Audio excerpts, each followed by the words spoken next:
বিশ্বাসের ঘরে আগুন লাগিয়ে অন্য পুরুষের সঙ্গে মাস্তি করছেন, কিন্তু এই মাস্তি করা নারীদের শাস্তি না হবার কোন যুক্তি থাকতে পারে না। তবু রাষ্ট্র যেসব যুক্তি দিয়ে নারী অপরাধ মুছে দিচ্ছে, তা একদিকে যেমন নারীদের অপরাধে উৎসাহ যোগাচ্ছে, অন্যদিকে পুরুষের উপর অত্যাচার চালাচ্ছে। প্রিয় উপস্থিতি,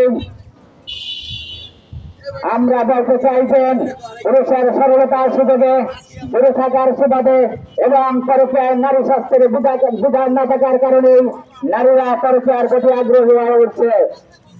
স্বামী ভালো না, গাঞ্জা খায়, মদ খায়, এই সমস্ত বাদে যুক্তির মধ্য দিয়ে স্বামীকে ঘায়েল করার চেষ্টা করা হচ্ছে।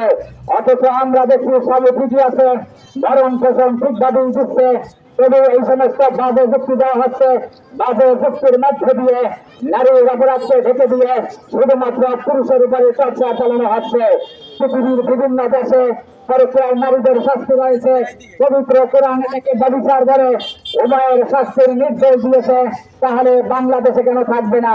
বাংলাদেশের মতো একটা মুসলিম রাষ্ট্রে নারীর পরকীয়াকে বৈধতা দেওয়ার এই নিয়ম বদলাতে হবে। তুমি অবস্থিতি অনেকেই বলছেন যে পুরুষের কারণেই নাকি নারীরা পরকীয়া করে। যদি পুরুষের কারণেই নারীরা পরকীয়া করে, তাহলে আল্লাহ তাআলা কেন পরকীয়াকে ব্যভিচার করেন? উভয়ের শাস্তির নির্দেশ দিয়েছেন। তারা বলছেন পুরুষের নির্যাতন সহ্য করতে না পেরে নারীরা পরকীয়া জড়াচ্ছে, কিন্তু আমরা দেখছি বাস্তবতা ভিন্ন। যে সমস্ত নারীরা পরকীয়ায় জড়িয়েছে, প্রত্যেকে পুরো সুখের সংসার, অতিরিক্ত চাহিদা তাদের জীবনকে বেসামাল করে দিয়েছে। আবার পুরুষের যৌন ক্ষমতার কথা বলে নারীদের ঢেকে দেওয়ার চেষ্টা করা হচ্ছে। অথচ প্রতিনিয়ত পুরুষ তার যৌন স্ত্রীকে বাধ্য হয়ে সামনে দিচ্ছে, কারণ পুরুষকে শুনতে হচ্ছে রোজ রোজ সম্ভব নয়। এখানে নারী তার অক্ষমতার পরিচয় দিলেও কোন স্বামী স্ত্রীর প্রতি অক্ষমতার অভিযোগ তুলে তার সাথে বেত্র আচরণ করে না, কিন্তু নারীরা পরকীয়ায় জড়িয়ে স্বামীর বিরুদ্ধে যে নির্যাতন এবং অক্ষমতার অভিযোগ করে তা চরম যুক্তিহীন। আমরা জানি পুরুষ কখনো অক্ষম হয় না, কারণ পুরুষ অক্ষম হলে আল্লাহ তাআলা পুরুষকে একাধিক বিয়ের অনুমতি দিতে না। পুরুষ অক্ষম হলে রোজ রোজ সম্ভব নয়, কথা পুরুষকে শুনতে হতো না।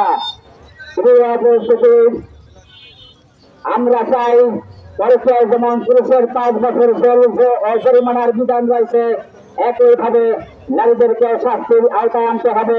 তাহলে পরকীয়া রোধ করা সম্ভব হবে। অন্যথায় পরকীয়া রোধ করা কখনোই সম্ভব হবে না। শুধুমাত্র পুরুষকে শাস্তি দিয়ে নারীকে মুক্তি দিয়ে তারা কোন বাংলাদেশের জন্ম দিতে চায়? তিনি উপস্থিতি আজ বলা হচ্ছে